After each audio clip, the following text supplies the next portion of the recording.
Anytime you did that, I was like, oh, I know I'm going to get a bunch of synthetic questions after a month of synthetics when you bring up that PowerPoint. So I think it's just, like you said, the thought process behind it, like how does that actually work? How does 2 + 2 = 4? But how does 3 + 1 also equal 4? So I think it's, again, from a psychological aspect of being wrong about the strike price and just understanding just general synthetics and is the big difference with that, in my opinion. So do you agree?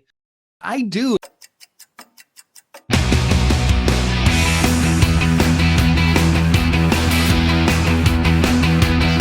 Hello, Wealth Builders.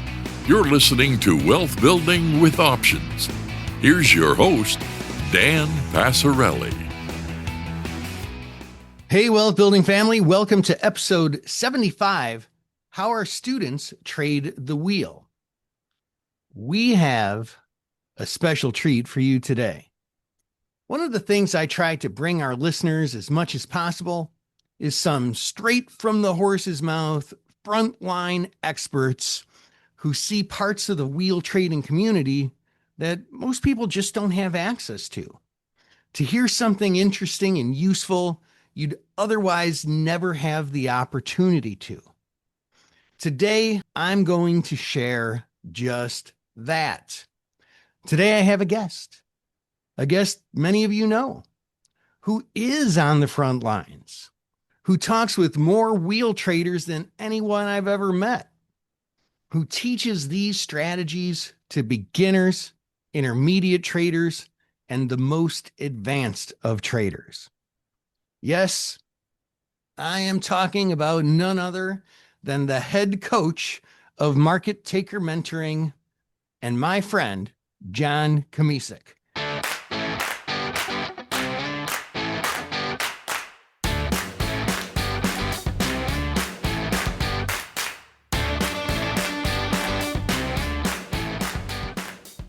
John, welcome back to the Wealth Building with Options podcast. Well, thank you for having me again. I don't know how special I am, but you always make me feel special. And I will do my best to share my insights of, like you said, I probably talked to more wheel traders than anyone out there. That I can promise you. Well, you're special to me. And that means I think you're going to be special to our listeners. Thank you. So, John, tell our listeners a little bit about your background. How did you get into options and what do you do now? Well, as you know, I work with you, but we'll get to that in a second. But I started out straight from college working for Linwaldock Futures. And then from there, I went to First Options up Chicago in different capacities. So it wasn't all glamorous trading. I've been trading since I've been 22 years old, but I've been around options for that long. And then from there, I went to Goldman Sachs in different capacities, a little bit on the trading floor, not a market taker or a market maker like Dan, but a little bit of everything. And it kind of built up my excitement for options, just getting a little bit of taste of it. And when you work for Goldman Sachs, it was a little bit hard to trade options at the time. They put so many constraints on you. And then I had a chance to leave, and that's what kind of opened up my eyes to the retail aspect of trading. And I wouldn't be sitting here if that wasn't my passion. And I got into the teaching aspect, and the rest is, like they say, is history. And I always tell people, students, traders that I'm working with, that this isn't a job for me, and it truly is a passion. I enjoy this more than anything in the world. I wouldn't want to do anything else. So maybe, as I used to say, a Playboy photographer when I was a young man, but I would rather be teaching options trading now, like I am. All right. Well, you work with a lot of our students at our educational branch, Market Taker Mentoring. What percentage of the options trading students that you work with use the wheel as part of their trading arsenal? There's no doubt it has picked up steam over the last year, partly due to you, Dan, for sure. But I would say easily 75%. I mean, how many times I hear the wheel several years ago? Not very often. I mean, I think the first time I heard it was years and years ago. I actually had to look up what someone was talking about. Oh, I didn't know it was as basic as what the wheel strategy is. But I would say easily 75% of my student traders that I'm working with use it. And I would say the 25% eventually want to use it. There's no doubt about it. It's something that I don't have to push them on. They're interested when I talk to them about it. And they're either doing it now I had a couple new students I just started with this past week. And that's the only thing they've been doing. Both of them, that's the only thing they know, so we kind of covered some basic Greeks and they want to expand their horizons. But for them, if option trading was just doing the wheel, they'd be satisfied. And like I said, I've never heard someone ever tell me like, yeah, John, let's skip teaching me the wheel. It's everyone seems to be open with it. And again, as much as we talk about it here at Market Taker, it's no reason why, because it is valuable. Yeah. And I think that that's a thing that you said the 25% that don't trade it probably will one day. And I bet that's right, because the way I look at it is there's trading with options and there's investing with options. And a lot of people who are just starting out, they're younger, maybe they've got like a $10,000 account. They're just trying to grow that nest egg. But once you get the nest egg, like, sure, you can keep using all that capital for active trading, but at some point you want to set aside a nest egg and buy some stocks in an IRA and juice the returns out of those stocks. And so, yeah, I mean, I feel like any of our students, traders who invest, I feel like they all are doing the wheel, right? They are. I mean, to me, like I said, it's newer to me. I've been doing it less than 2 years myself because I always looked at myself as strictly a swing trader. So I was never major kind of investor type of thing. But, like you point out, yes, that's great, but you really don't have to be an investor. It's just a solid strategy to make money, whether you're an investor or you classify yourself, quote unquote, as an investor or not. And like I said, I never thought twice about it. I was strictly day trading, swing trading, options, and so on and so forth. But for me, it really opened my eyes. You really opened my eyes, just bringing it up and just teaching it. I was like, you know what? There's something to this. And sometimes it's right in front of your face. And, even me is teaching it. And I'm like teaching to someone like, dummy, why don't you do this yourself? This is a great strategy to do. So it finally kicked in and I've been doing it ever since though. So. One thing I've seen in talking to more novice wheel traders is this aversion to cash secured puts. You and I, as professionals, know that a cash secured put is synthetically identical to a covered call, at least when you use the same strike in expiration. Mm-hmm. But a lot of people have a hard time wrapping their heads around that. So first of all, have you seen that? And if so, why do you think that is? Yeah, I mean, pretty much the P&L diagram looks the same. And I know we've had this conversation before on the psychological element of, cash secured puts and so on and so forth. So I think that is, be careful what you wish for, right? It's one of those things. So yeah, I just think I don't know. When I've talked to people, it seems like when they've just bought stock and it's gone down, they're not happy about it. But I think it's the thought process that they didn't pick the right put to sell as a cash secured put. And like, oh my God, the stock did this and I could have did something different. But to me, it all comes down again to the psychological element, which I try to break them down in that fashion that no, you can't think of it that way. Just like as a human being, we're not made to be traders, investors here because you're going to be wrong. And humans aren't bred to be wrong. They're bred to be right. So I think it's kind of that principle alone with the cash secured puts that you're never going to be perfect at this stuff. We know that. When it comes down to it, you still think you have to be perfect, but you don't. But I think just synthetics in general too kind of throw people off. Every time you've covered that, when did the Trade Smart workshop and so on and so forth, there'd always be a lot of questions on that. And, especially when I had students after you would do that presentation, oh, yeah. I get so many questions about synthetics and so on and so forth. First, are they really important? Do I really need to understand this? And so on and so forth.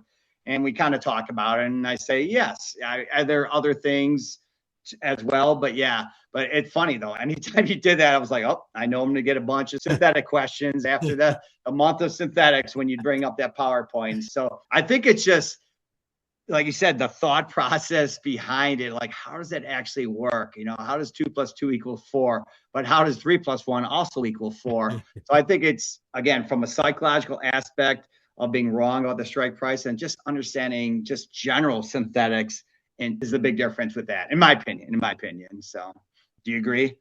I do. So yeah, I felt that way in the past, sometimes myself, and had conversations with students saying, oh, you should really think differently about cash secured puts. And it turned out that just the more I thought about it and the more experience that I got with the wheel trading, not on the trading floor, but trading in my IRA, the complicated aspect of synthetics, I mean, it's not complicated, but it's a little heady, I guess, come to be very tangible. Like when I would look at my IRA and say, okay, well, I've got this much cash in my account, but why can't I buy 100 shares of this $50 stock? Oh, it's because even though I have the cash, it's set aside because of these cash secured puts I have. Oh, so it's really basically like I've already bought the stock. The cash is already invested, if you will. I mean, I'm earning interest on it, but it's kind of like I bought the stock already. And I feel like that's when things really clicked for me. Like there really is no difference between the covered call and the cash secured put. And arguably, the cash secured put, I think, is better because we tend to get higher implied volatilities when we're selling the lower strikes. So I don't know if there's been studies that show covered calls are better than cash secured puts. I do know that a friend of mine, Matt Amberson from ORATS, he did do a study saying that selling in the money covered calls, which are synthetically cash secured puts, outperform the more traditional out of the money covered calls. So I guess maybe there has been a study to it. Yeah, I agree with you. I mean, I find that a lot people are more panicking when the stock goes below their cash secured put strike than when it goes above their call strike. I just had a conversation with a guy today, and he's got shares of Apple at 295. And at the time we're taping this, Apple's trading at 315 on his covered call. Like, how come you didn't do something with it? Well, I don't care if it gets taken away. I guarantee if the roles were reversed and that thing was $20 below his cash secured put strike, he'd be panicking. There's not a doubt about it. But it's just so funny that it's just a different mentality. Yep, the stock went up. I'm limiting my gains, but all is well here. But I think if you can convert investors, that cash secured puts is just a solid system to buy generally at a cheaper price. I think you've converted the person over, but it still takes some time. Like, again, like understanding synthetics. So you could tell someone that and show them that, but I think they really need to dig in deep and see it for themselves that they are synthetic and that cash secured puts aren't out there to hurt you. They're here to help you most of the time. Yeah. And plus doing it in a combination with calculating the skate yield too. It's like, hey, if it goes down and I get assigned, great. I buy it at that lower price. If it doesn't go down and I don't get assigned, great. I just earned a really high return on my investment. Yeah. I know we've talked about this and like in a mastermind and things like that. And it was new to me, but honestly, when I started doing the numbers too on the annual return, it doesn't seem like much, but then you add it up and like, oh my God. I mean, I've done this for myself. I've done this for students, and they've been shocked that that annual return has been way more than expected. They're just looking at bringing in that 40 cents. Well, 40 cents on a, $25 investment, that's a pretty good annual return, again, based on expirations and things. But to them, there's this is nothing. But yeah, you annualize that return, that's when it becomes an impressive statistic, so to speak. Mm-hmm. And I've talked about this on the show once or twice too, but this idea where a lot of people have an aversion, I think, to annualized return because it's like, oh, well, yeah, sure. I make a 20% annualized return on this 1 week, but that would mean I would have to repeat this exact same trade every week of the year for it to actually come to fruition. But that's totally not true. It's like the opposite of, it seems very logical, but it's kind of the opposite of logical, because if next week I make a different trade completely different trade, but I'm making an 18% annualized return or a 25% annualized return. As long as I just keep making trades that have that high annualized return over and over and over again, they don't have to be on the same strike or expiration. They don't have to be on the same stock. I still earn it. I'll say that was a great Dr. Spock illogical explanation of that return. So that's what you made when you said illogical. Reminded me of Dr. Spock. That's illogical, Captain. No, Mr. Spock. Yeah, you're right. Yeah, it was it was Dr. Spock, wasn't it? No, Dr. Spock is the one who wrote the book in the 70s for raising your kids. Oh, for the babies. Yeah. Are you sure he wasn't Dr. Spock? I don't know. Well, get people to write in. Is it Dr. or Mr. Spock? So yeah. I mean, he might have been a doctor too, but no, they call. I'm not. I used to watch the old school Star Trek, but me too. Yeah, it kind of escaped me over the years, though. I agree. I wasn't interested, and maybe I'd like it too, like you. But I was old school. I just like the tight outfits better. So, Mr. Spock's tight outfit. Exactly. So, made me think of a cast-cured put, even back then, before I knew what a cast-cured put was. All right. So, are there any techniques that you're surprised that you find newer wheel traders using that you thought would be for more advanced traders? I don't really know about any techniques, but this is a true story. Just earlier this week, I have a friend and he's got 3,000 shares of NVIDIA and so on and so forth. And he's looking to pick up more. So I just had a little session with him at night, just showing him. He's like, wow, I actually didn't believe it was going to be this easy to do. He's like, you're always intimidated when you talk about options. And obviously I know a little bit about options and we covered that a little bit, but it was funny though. He was like, this is a lot easier than I thought it would be. Now he's like, I know there's more to it and they're fine points. Otherwise you guys wouldn't be excellent teachers at doing this. But he's like, this is a lot easier than I actually expected out of, what the wheel strategy is, what selling a put means, what selling a call means. So to me, I'm not sure if I would say, what I'm surprised about, but I think for most people, they're surprised that it relatively is easy. I mean, me included, I was just like, this is pretty simple. But I think if we're talking about the wheel strategy, just some people just doing simple, like, you know what, I just feel comfortable selling like a 15 delta put, or on the opposite side, selling a 15 delta call and so on and so forth. And I said, there's nothing wrong with that, right? Everyone has a different trading investment mentality. I try to maybe, persuade them to maybe tweak that up and make it a little bit more efficient. But I always say, if it works for you, I'm not here to change your thought process, your philosophy, because how you feel about this and you're making money. If you're not making money, how you feel about it, then we need to go proactive about it. But if you're making money and you feel comfortable doing it, I just look to tweak little things, but I don't try to change your style. So I think sometimes people get too advanced on things and that kind of screws to their head more than keeping it simple, right? The famous adage, keep it simple, stupid. So yeah, so I think the simple part of it actually works more than advanced thinking about this too much. Yeah. I mean, I have seen some of the student traders that I've worked with sometimes just say, oh, here's what I did with my covered call or my cash secured put or whatever. And sometimes being really, really impressed. Like there's one guy I talked with recently. He's like, oh yeah, I don't know what all I do is I divide the option premium, for my put sales, I divide the put premium by the strike price.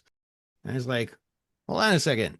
That's actually like, it should take you years to figure that out. Like you figured that out on your own. That's really, really impressive. And you don't see that really all the time where people just figure it all out. Gosh, if you did, I guess I'd be pretty remedial because it took me a while to figure out a lot of this stuff. I've been doing this a long time, and the stuff that I put in, build consistent wealth with options, I feel like is a several decade compilation of all the things that I've come to learn through the black and the blue. But yeah, you do see people figure some of these things out sometimes.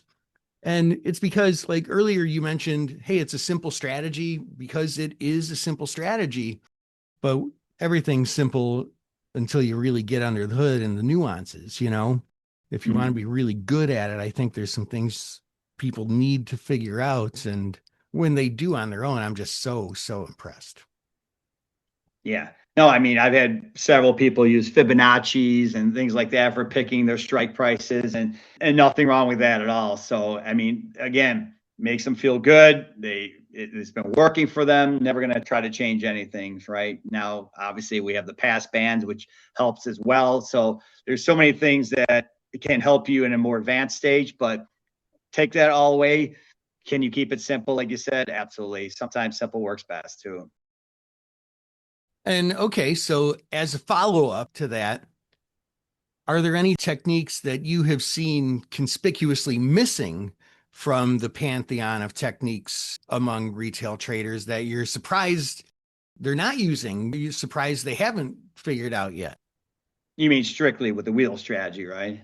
Yeah. Or just yeah. So that's I figured. So I mean, probably the biggest thing is, I'm sure you'll agree with, is the management aspect, right? Just so many, like, again, letting things expire worthless. You know, I always say have a plan. I just had this conversation with one of my students earlier today and stuff. So he was letting everything expire worthless, and he was open to anything. He wasn't saying this is the best way to do it, but that's how I've been doing it. I'm like, well, he's never put on a profit taking order out there to buy it back, in either case, cash secured put or covered call. I said, all right, if you don't mind assignment, that's one thing. But sometimes the best thing to do, especially if you only have 5 cents left and there's a week left to go, you just want to get rid of that, right? You're going to bring in another $5 worth of premium over the course of a week.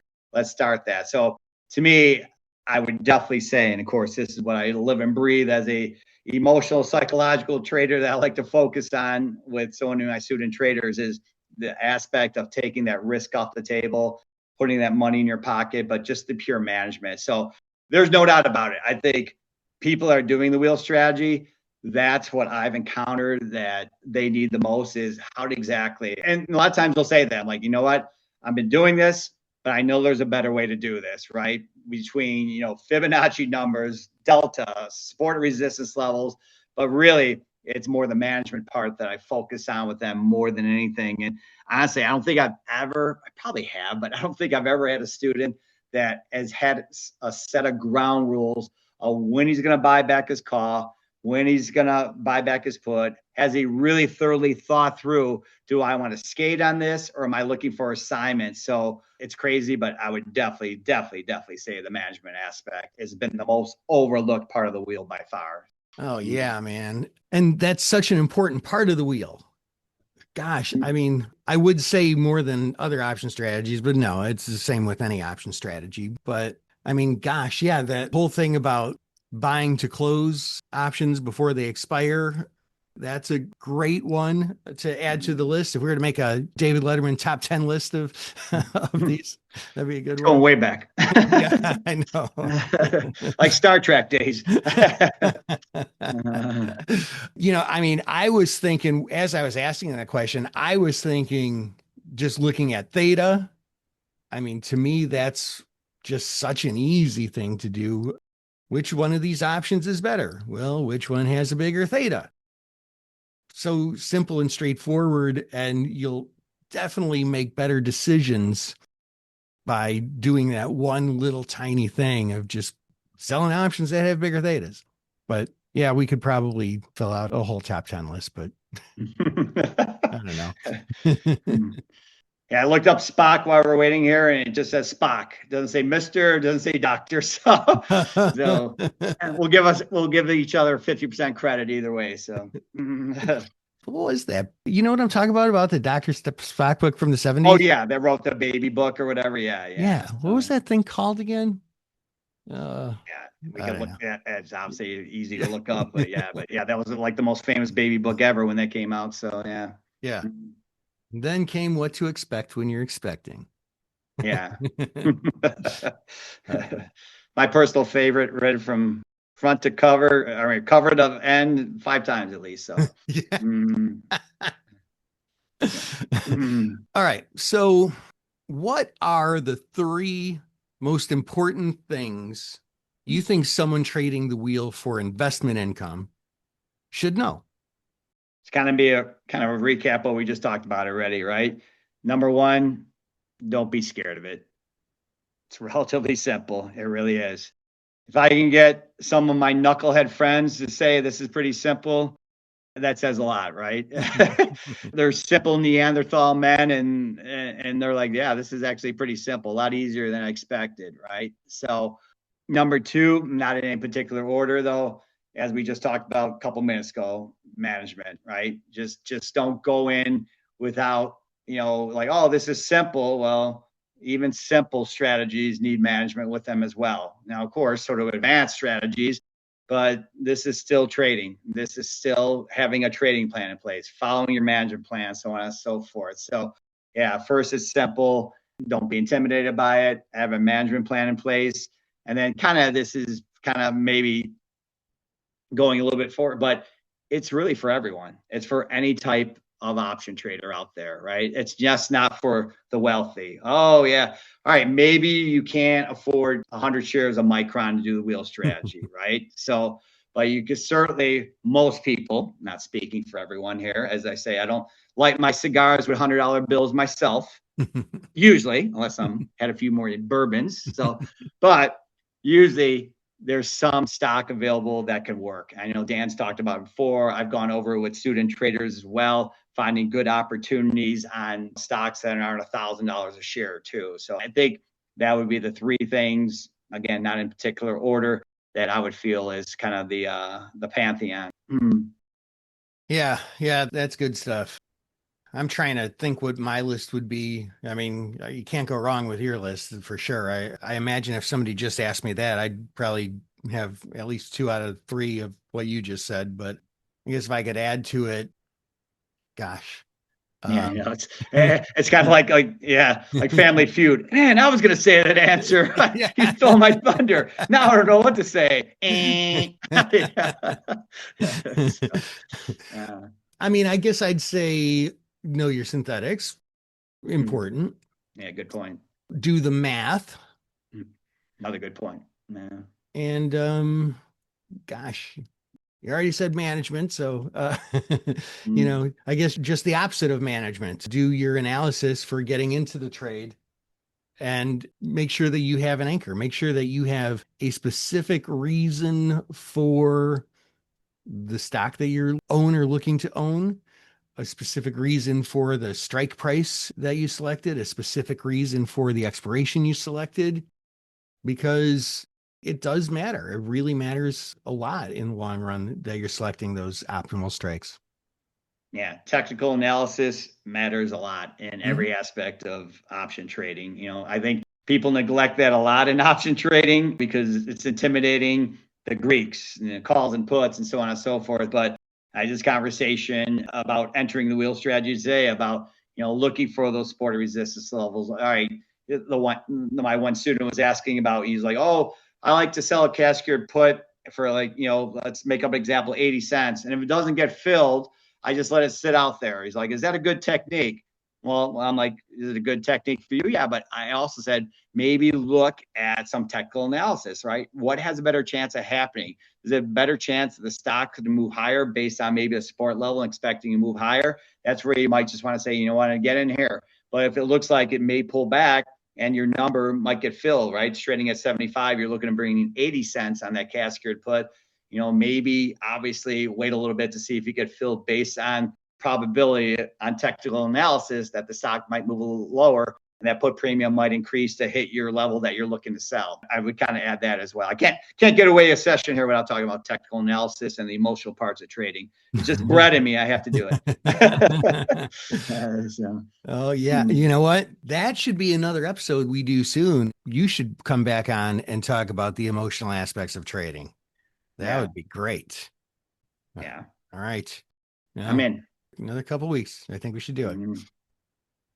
Well, I had this question on my list, but I guess we kind of talked about it. I'll just throw it out there in case you have anything new to add. But do you encourage all option traders to trade the wheel regardless of their account size? Yeah, I know we talked about it a little bit, but yeah. And like I said, even for me, it was two things. I didn't think about it initially. And then when I did, I'm like, I could do it in some of my accounts and not some other accounts. And yeah, I have like a $40,000 Roth IRA, a separate account. And I never, ever thought to do it in that account. Cause I'm like, you know what? I'm looking at my bigger account and do something in there, but it's true. Honestly, it's such a good introduction to using options as an investment tool. So, and again, doesn't mean you have to look for a $2 stock, but as long as you have a little bit, there's always good candidates out there. I know a couple YouTube videos with you found a couple that were good, and I did them myself, and so on and so forth. But they're always out there though too. But yeah, we talked about it. But don't be intimidated. Yeah, so it's great for everyone. It really is. So yeah. It's funny talking about account size here. Probably, in fact, I don't even know if I need to say probably. I would say conclusively the best wheel stock that I have been doing for the last year or so, year or two, is TMC, which right now is about a $4 stock. Yeah, that Roth IRA, you do 10 of them in that one. 10 contracts. Yeah. Or wait, yeah, I've done that one before too. 100, and right? you're, I've done that one because you said it too. Yeah.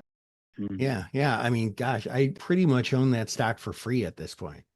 Oh, you own it. You own it, girl. And he owns that stock, man. Talking like Michael Jordan right now. As Chicago people, we are. So is there anything you would like to leave our listeners with? Share a favorite stock that you do it on, share a favorite, mindset sort of thing. I don't know. Is there anything at all? Yeah. I mean, honestly, it's not making any like stock picks here or anything like that, but it's just something that's open. It's just such a great strategy. Trust me, I would never thought I'd be saying that. I'm like, that's stupid, that's boring and stuff like that. But I always say, we'll bring in some other aspects here. I'm like, to make it as an option trader, we know it's difficult, right? We know, especially if you're not writing a trading plan, you're not getting help from people, right? Having a mentor, several mentors here, and so on and so forth. But I think from a pure aspect of trying to make money in the long term as an option trader, I think using the wheel and using some other swing trading strategies that are kind of relatively, I never want to say safe, but you're not taking extremely high risk, low reward trades. I just think the combination of using the wheel and those type of strategies comes to mind. Like I love double calendars, being a time spread guy myself, is just imperative to continually extracting money from the market. It really is though. So I'm completely sold on the wheel and I love it. Yeah. And your book is great. It really is. So, yeah. Well, thank you. You get some credit for that too. You did a lot of editing and great feedback for sure. And that about wraps it up for this show. But before you go, let's talk about how you can get the most out of the Wealth Building with Options community. First, make sure you're subscribed to the show in your favorite podcast app. And if you're already subscribed to the show, you can go even deeper and get more with a paid subscription. With your paid subscription, you get video extra podcast episodes, so you can get hands-on video training on things we talk about on the show, subscriber-only posts, where I'll drill down on a stock, event, or trading opportunity and share trade ideas. You'll get all my covered call and cash-secured put trades that I'm making in my real brokerage account. And you'll get access to our monthly online Ask Me Anything webinar. You'll get our unusual options activity alerts on options income trades and much more. And the best part is your paid subscription helps keep this show on the air. So I'd like to take a minute and thank our newest paid subscribers from the last couple of weeks. Thank you and welcome to Clayton W., to Josh C., Rosalind R., David P., and Stephen T. To join the list of Wealth Building paid subscribers, just go to the Wealth Building with Options Substack page and sign up. The shortcut to that page is wealthbuildingpodcast.com. That's wealthbuildingpodcast.com. And choose a monthly or annual subscription. Or for the best value, become an all-in wealth builder and get everything I mentioned, plus our Friday group coaching and our Smart Income video class, which alone is valued at more than your Wealth Building with Options paid subscription. Again, that's wealthbuildingpodcast.com. Until next time, invest excellently.